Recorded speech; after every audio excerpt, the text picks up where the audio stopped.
Hey everyone, how's it going? This is your host Gnome T, and in today's video we're going to be showing you lot how to build a £650 gaming PC.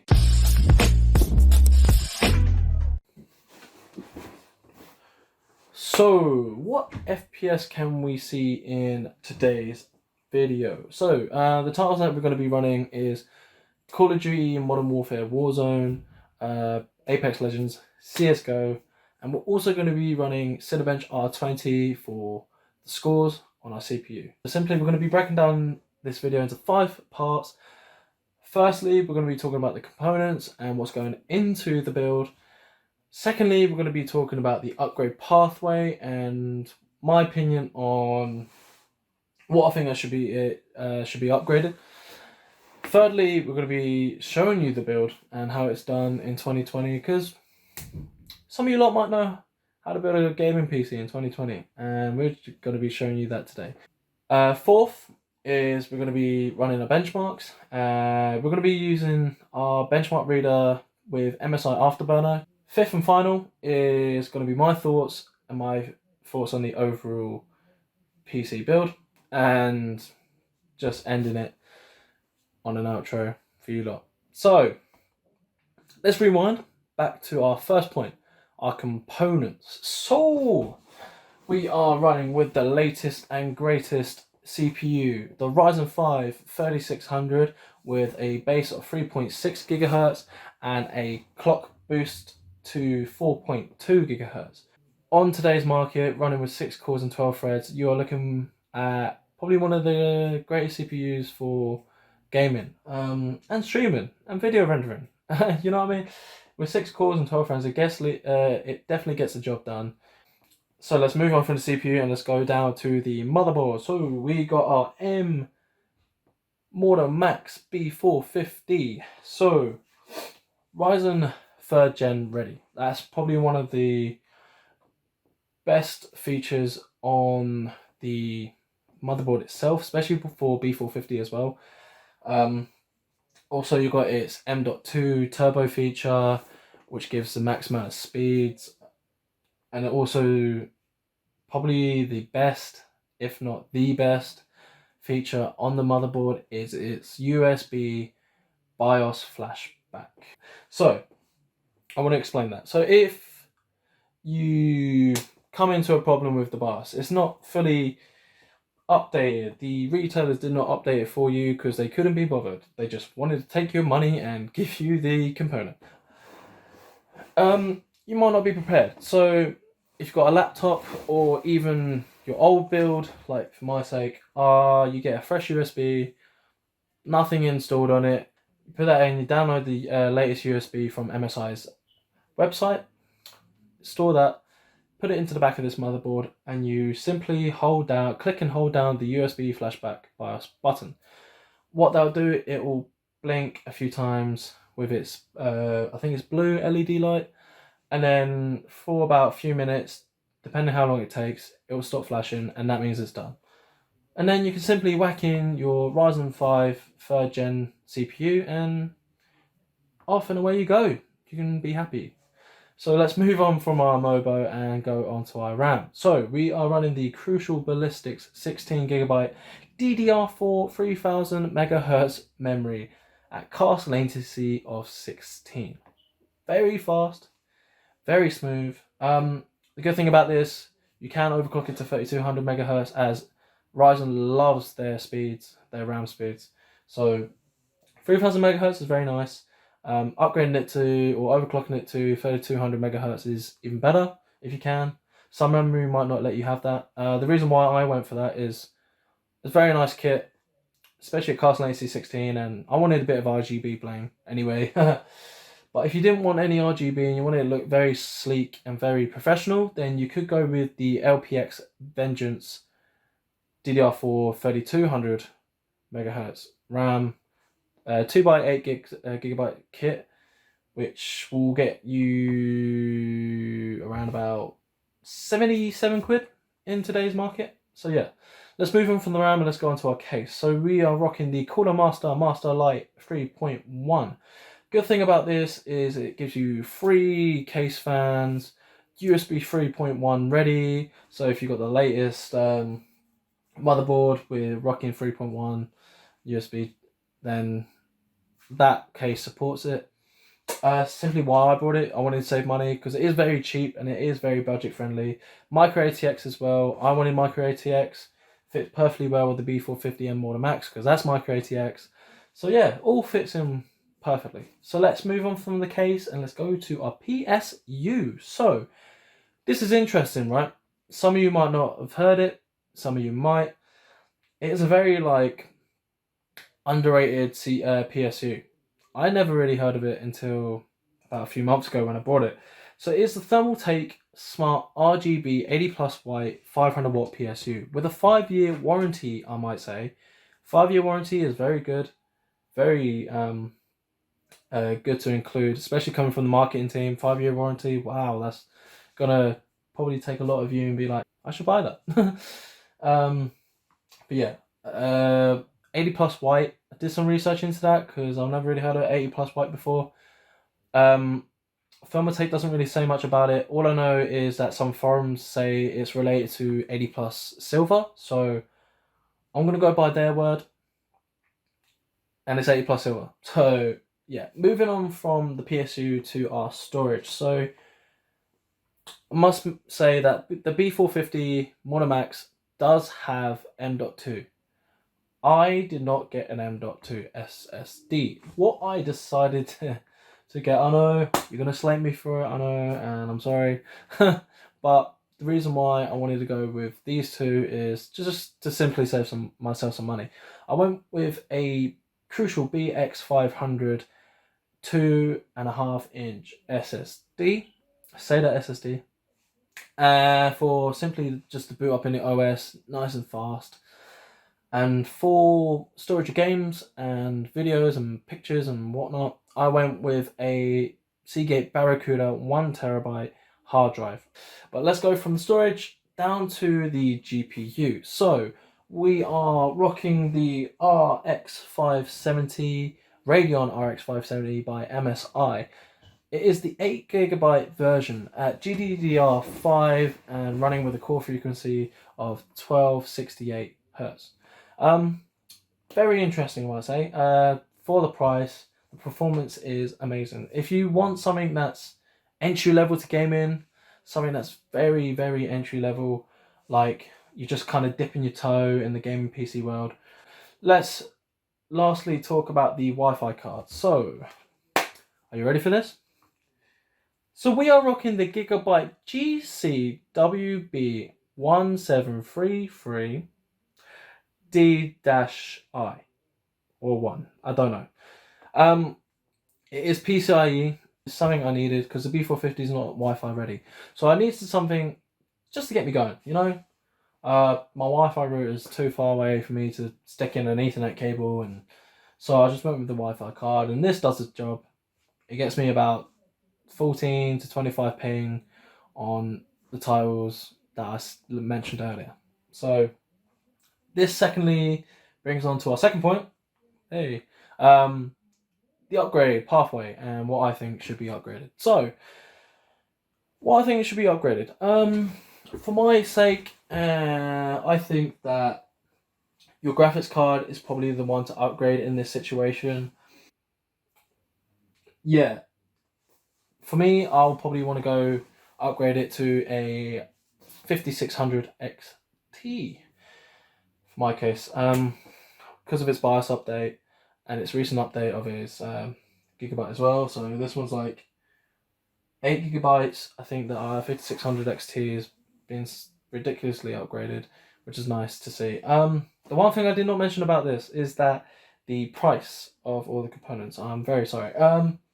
Quickly rewind. All of the prices in today's world, £159 for the CPU, £99 for the Mobo. The RAM for me was £82. The case for me at the time was £24.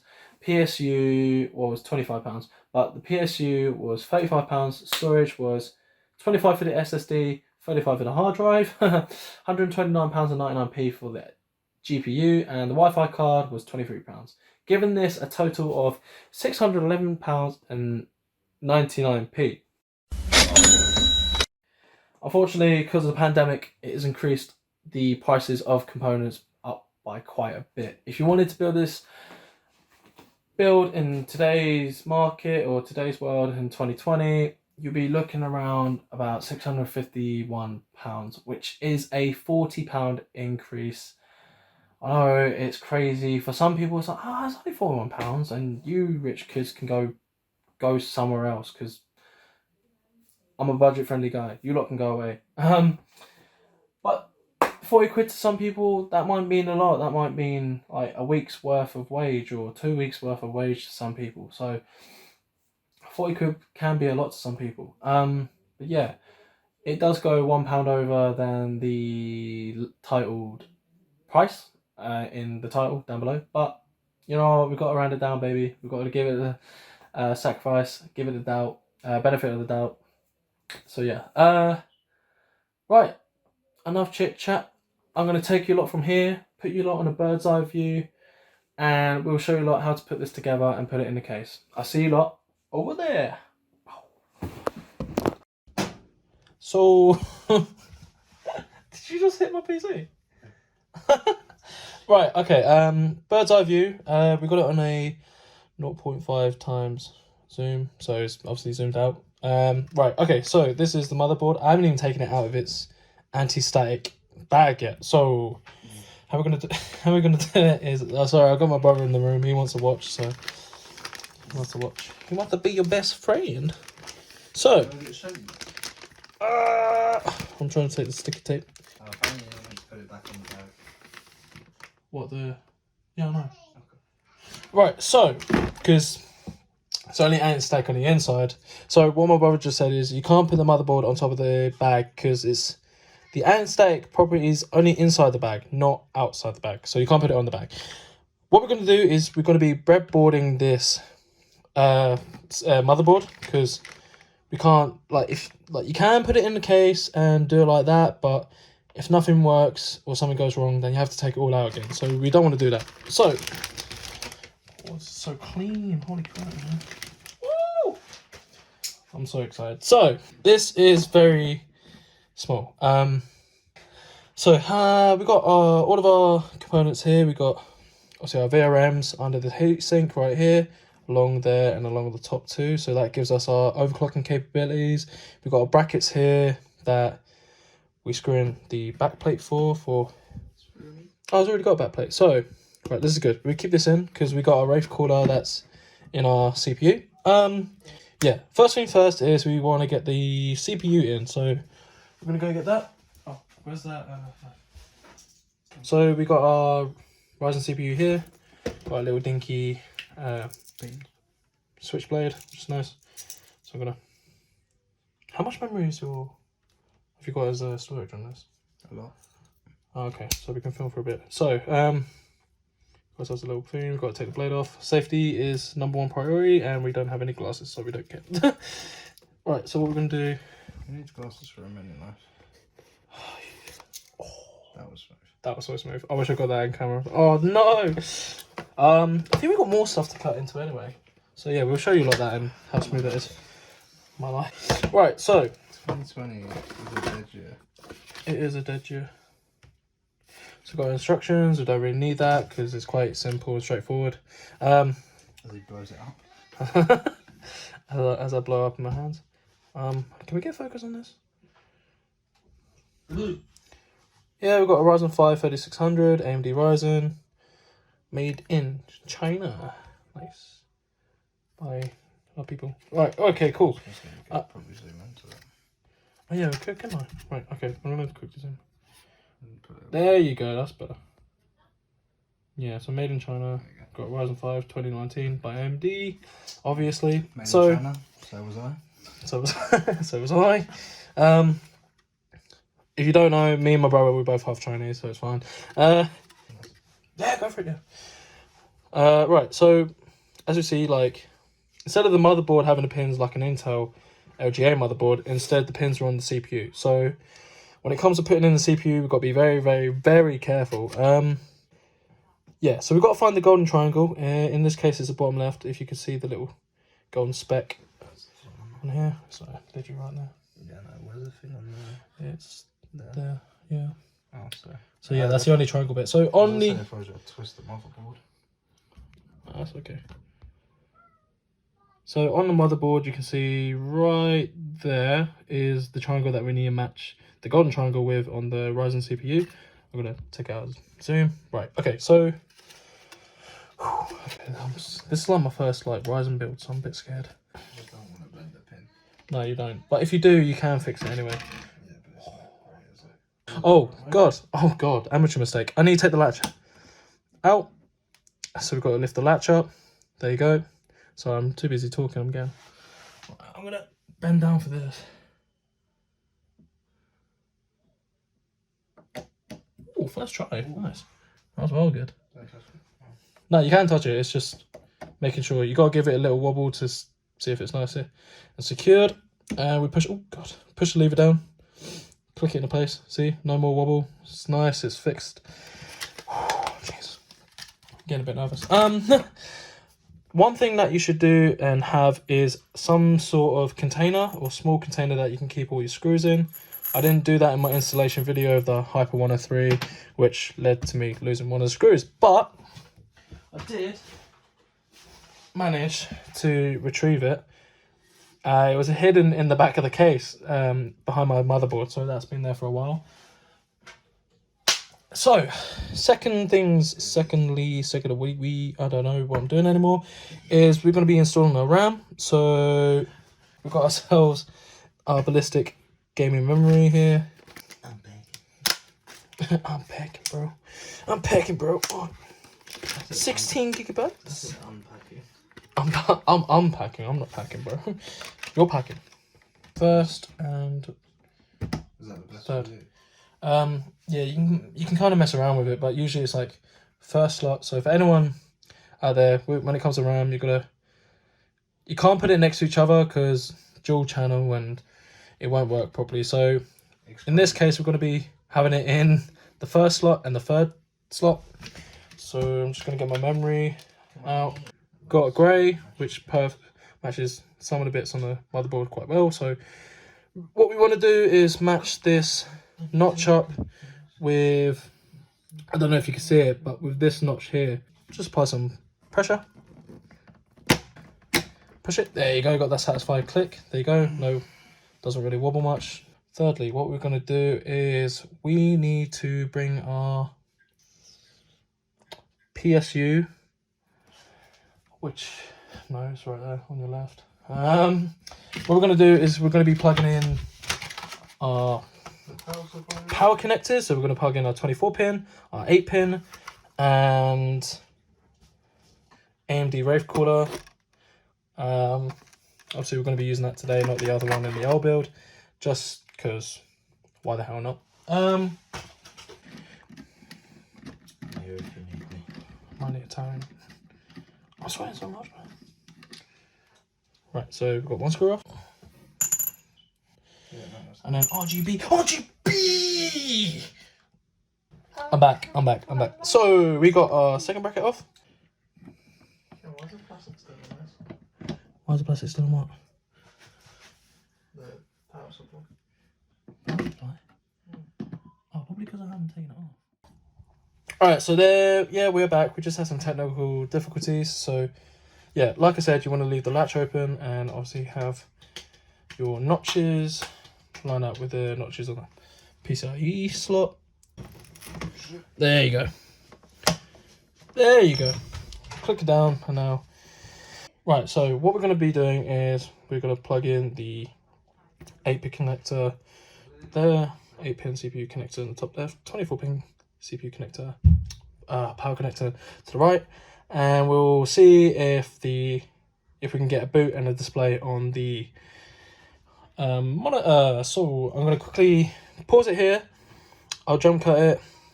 Actually, quickly, I'll plug in. Well, it is very easy. So on a 24-pin connector, obviously you match it up with a tiny latch here and then connect it like that. Same with the CPU, same with the GPU connector too. So we have plugged in our 24-pin connector, 8-pin connector, our 8-pin connector for the GPU, and what we're going to do is obviously connect it into the PSU. I've got my cable right here that I'm going to plug into the back, switch it on, use. God, you're not going to be able to see it really well. So basically, I'm just going to use the ends of these two, which is wire. Any sort of wire, I'm going to touch it to the two front pin power switches, just obviously, and hopefully if we can get a boot and a post and get something there. Hello everyone, and we are back. So I did say that we're going to do a jump cut. I'll like connect all of the connectors and on the off screen, and what I did, I touched those two ends of the wire to the power switch at the also on the front headers, and we got a post. Obviously we've got this message, which is normal, perfectly fine. It's just because I haven't connected any of the SATA cables to my SSD and my hard drive. So in the next jump cut I'll do that, and then I'll boot into Windows. So then, with the motherboard being breadboarded, we managed to get a boot, and we also managed to get a boot into Windows 2. That's the disclaimer. Obviously, at the end of the last clip, I was gonna skip it to me booting into Windows, but obviously, I can tell it's all working now. Just what I did is I just screwed in the motherboard screws. There's like holes in like the corners and all over the motherboard, showing you where to like screw in some little tiny screws. But yeah, all that's done. Obviously, as you can tell, it's working now. Booted into the Windows. So I'll take you lot onto the benchmark stage in a bit. How's it going, everyone? We are now onto our benchmarking stage. So firstly, we're going to be using Apex to show some results. Obviously, I'll show you the video settings. Obviously, as you can see right here, we've got all of our video settings. We've disabled VSync just purely because we want to get as much FPS as we can, or showing, which is going to help us a lot in giving raw, authentic frames per second.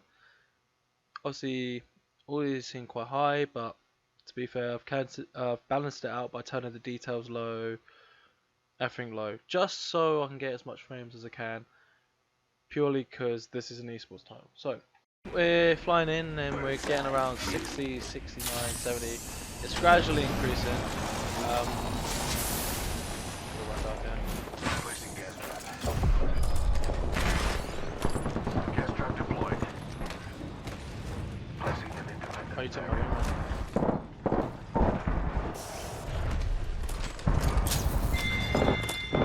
That is my energy room, right? Taking fire.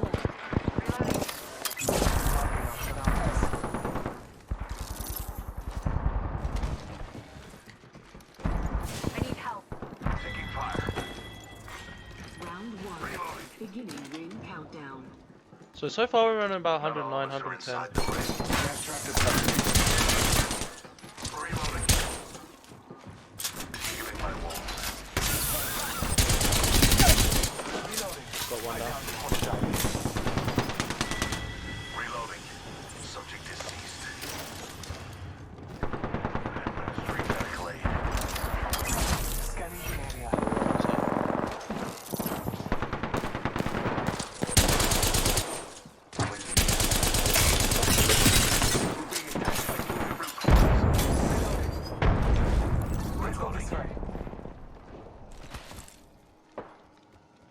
Targets over there.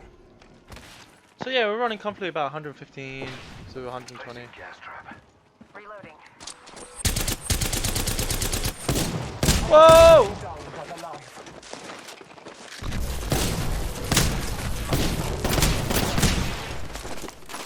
Right, this is going to be the end of me. Right, so not too bad. We're running about low hundreds, high 90s, low hundreds. So that's a little gameplay for you lot. Got one person down, that's about it. But hey ho. So let's get straight into our next game for benchmarking. This brings us on to CSGO, which is our next game. So let's show you the settings, the video settings. Right, what's it? Game. No, it is. So everything's on medium. Obviously anti-aliasing's on. Everything's fine.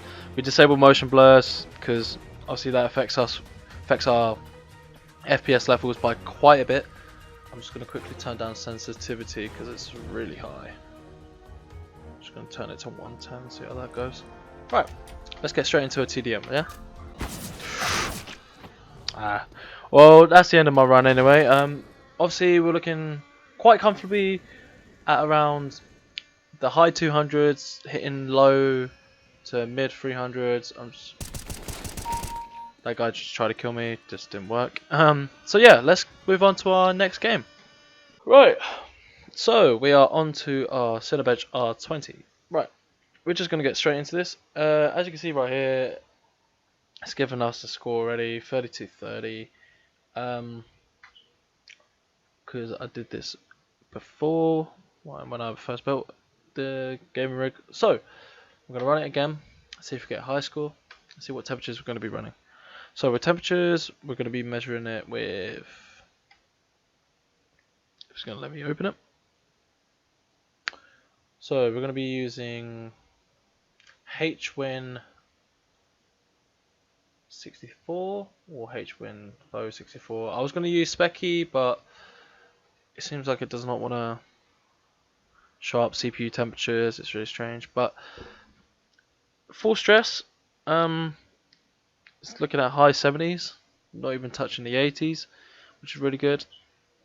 I did have on the Wraith Cooler before, but it was hitting 92 degrees, and it actually hit 95 at one point, and as soon as it gets to around about high 90s, it starts to downclock itself.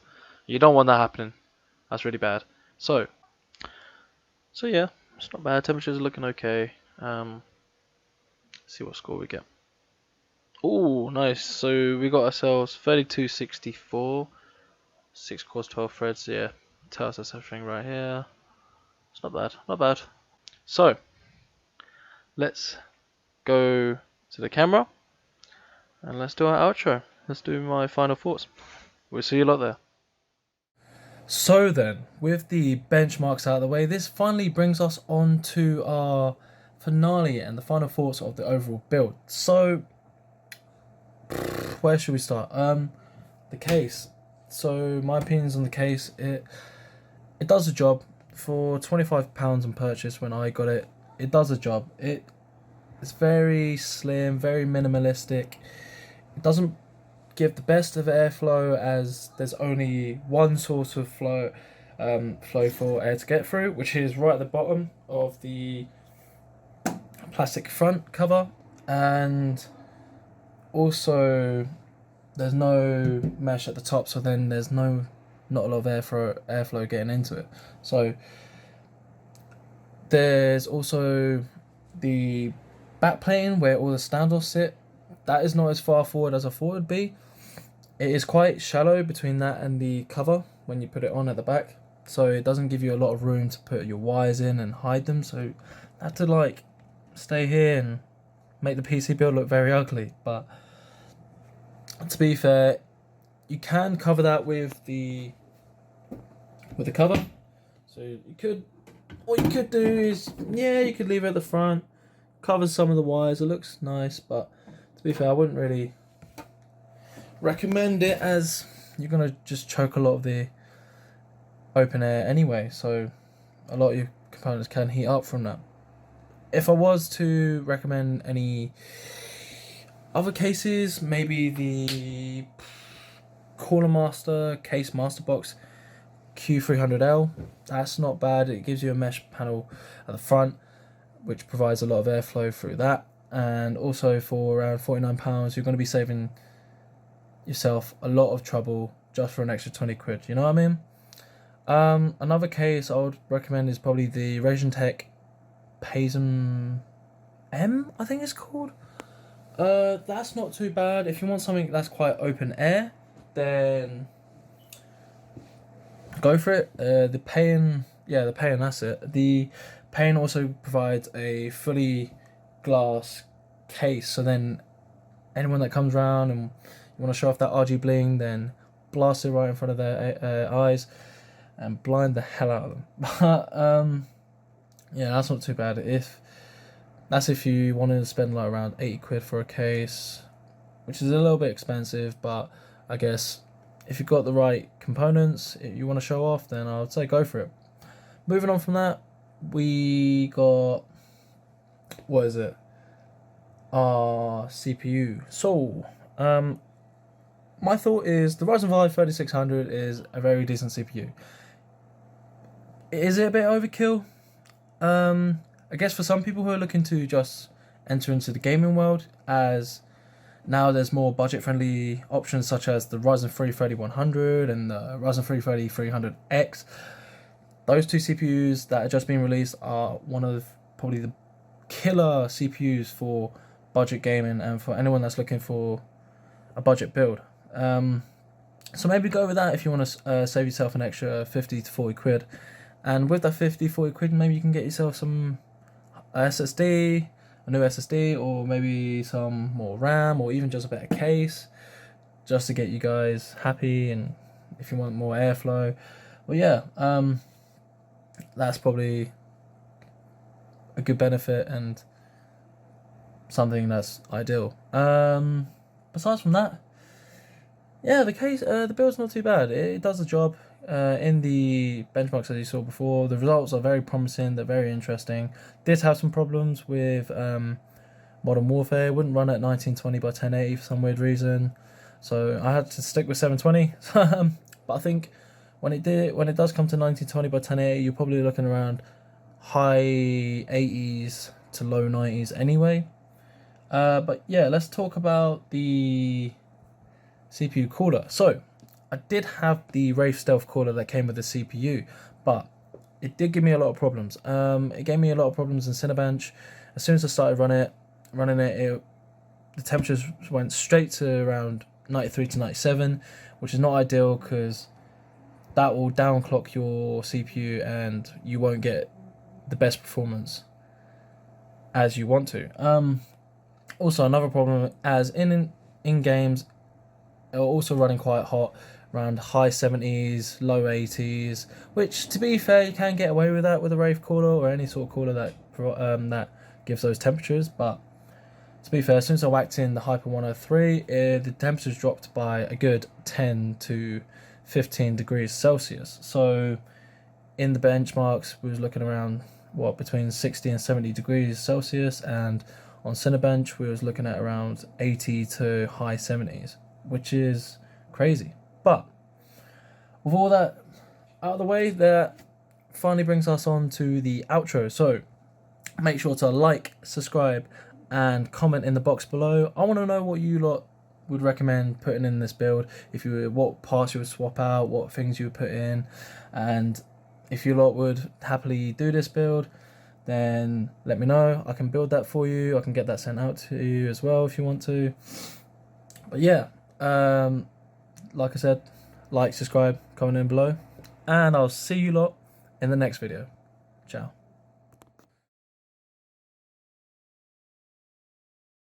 And it's more clear with the motherboard. Hello. From now on, if you leave empty packs in the cupboard, I'm going to bring them all and I'm going to put them on your bed. What's empty? Yeah, and you put it back. What's that? Banana bag. Alpin. Well, you must have thought emptied that and then just put it back in the I cupboard. didn't think it was empty. It's just for a video. Keep going, Mum. Shut up. Are you done? Are you done? No, but like. That's so rude. Oh no, she just came inside mine. I was like, right, no, I didn't. I actually didn't think it was empty.